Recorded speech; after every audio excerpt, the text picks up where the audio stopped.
What's up, YouTube, and welcome to Codename Scream. I am that horror guy, and please make sure to like, subscribe, and ring the bell for notifications for all things horror. As you can see, we're still here in Studio A. If it's not renovations, it's something with the internet going on over at Studio B. We'll eventually get back there, but we're going to still commandeer here for another week here. But welcome to the final of the final four for the episodes for SLASHETHON here. Last week we had our first two of the final four with Leatherface and Ghostface. This week is the last half of our final four with Michael Myers against Jason Voorhees. Before I go any further, I do want to announce who has won from your guys' votes to advance to the finale live March 26th. So we have Leatherface, a true Cinderella story here. Leatherface has been in it from episode 1 and has cut his way all the way up to the finale here. So keep in mind, whoever you advance today will be the one to take him on for the live finale March 26th. That's when we're going to go live here for the first time. I've got some guests lined up. I've got a lot of fun planned. We're going to do the points right there live with you guys, and then the voting will happen live right there in the comments. And whomever wins between the two, whoever decides, to go forward today, whoever wins between those two, as I've promised multiple times, I will cover the entire filmography. So also keep that in mind when you're doing all your votes here. So let's just get right into it, right off the bat. We've already discussed Michael and Jason in previous episodes. If you have not checked them out, go back and take a look at them, catch up, come to this point. We're just going to go right into the points right away. So as you know, we have a fair 6 on either side. And we're going to go right into our 4 that carry over from every episode. And starting off with most kills. We're immediately going to take a point away from Michael Myers. Close on this one by far. Jason Voorhees has a confirmed 151 kills spread over all the films that he has appeared in. Michael Myers has 145. Both sets are including their remakes as well. So Michael just missed that one just by a little bit. Jason's still the reigning champ of body count in all of horror to date. Next one we'll go into is our most brutal kill. This one was a tough one to decide. As we know, Jason has just brutal kill after brutal kill. That's kind of his MO. He's the brute force of the two of them at the end of the day. But I will say I am going to take a point away from him here and keep that with Michael for the most brutal kill. And reason being, in part 6, The Curse of Michael Myers, there is a scene with John Strode about 52 minutes in on the theatrical side. He goes down into the basement of his home and he opens up the washing machine and sees a just bloodied clothes, just kind of gross and whatnot. Michael's down there, stabs him, then proceeds to throw him into the electrical box and just holds him in there. And eventually, just after being juiced for a couple moments there, his head explodes. Very unrealistic, obviously, but that's still pretty brutal nonetheless.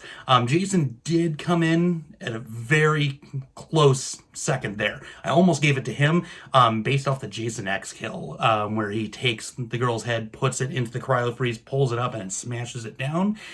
Was pretty still brutal, but the whole just, not only did he get stabbed, now he's just slowly dying. Absolutely brutal. So, Michael, you're getting that one. Next, we're going to go into the motive side. And as we've seen in a couple of different episodes, we're actually going to take away a point from either side on this one. Neither one really have a clear, driven, fair motive to really base off of who would be necessarily a better one. On the Jason side of things, you've got it more of a revenge story. Where, he drowns and then he comes back and he, seeks his revenge on anyone that comes to Camp Crystal Lake. Yeah, kind of brutal. But then you got Michael, who, it just depends on the canon in which you're watching the films. He's driven by the Curse of Thorn. Now it was a random act of violence. Neither one I felt were superior over the other to actually decide which one would get that. So we're going to go ahead and just take it away from either side. Next, we're going to go into the survivor things. We know how I feel about the survivors here, and we know the mantra of this channel, which is follow through. It's all about the follow through. Neither one have followed through on this side, so again, we're going to take a point from either side. Both of them have survivors in every one of their films multiple times. I'm not going to take multiple points away here necessarily because they both end up having about the same amount of time screen time-wise, and both of them have survivors in every film. So we're just going to go ahead and just take it away from both sides and just clear the air here. Neither one have followed through. So now we have our 2 episode specifics, as I have to come up with every time. This is where it gets a little more fun. When you guys, advance somebody, I actually have to sit here and really come up with something to make it fair, maybe not, maybe even balance it out, and it ends up being a wash. So for this week, we have which one would be of the 2 of them, the jump scare king. Both of them are silent killers at the end of the day. They both pop up and you don't expect it. But they also have their fair share of jump scares in the films where you kind of knew it was coming, more or less, but it's still those moments just like, oh, geez. We're actually going to take away a point on the Jason side here. Jason's were, when he did pop up, it was usually in a group where it was just like, oh, yeah, hi, I'm here. Michael's got a few over the course of the films where, though you expected it, it was still just kind of like, oh man, it actually did happen. Notably in the 2018 Halloween, where he's inside the closet. She goes to try and shut the closet door, opens it up, boom, he's right there.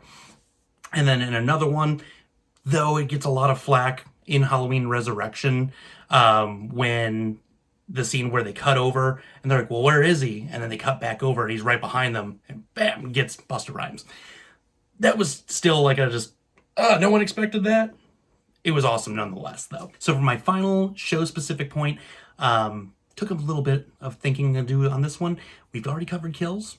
We know for a fact that neither one of them die. That's what makes their films more enjoyable and why we have so many films to begin with. So I really thought on this one, and I decided to elect points based off of how many actors have portrayed either Michael or Jason to this point. And so I'm going to go ahead and remove one away from Michael one more time. And this is because Michael's only had 5 actors actually put on the Michael Myers mask, no matter how terrible it was. We know which ones we're talking about here. Versus Jason has had 7 different. I would have to say Kane Hodder is the Jason Voorhees and will always be the Jason Voorhees. Not only that, he's been in the most films, as far as Jason's concerned, and he's a stunt man, so he was able to do the acting and the stunts on top of it, which is awesome. But that's what I decided to go with on the last one. So as you see, we have a tie, and we know how tiebreakers work here. Harold's still over at Studio B, just chilling, doing his thing, and we're not going to bother the boss. It's getting late. He's got his own things to worry about, right? So we're going to leave it as a tie. If it were up to me, we know my heart resides with Michael Myers. It's my all-time favorite slasher. I've covered multiple films on this channel. We all know Michael's my guy. But as we all know, this is actually up to you guys. So we're going to go ahead and need you to sound off in the comments here below with either hashtag #ScreamMichael or hashtag #ScreamJason. You can also send me a message on Instagram. You can send me a message on Twitter. You can email me. Multiple avenues there to get on that soapbox and defend who you think should advance.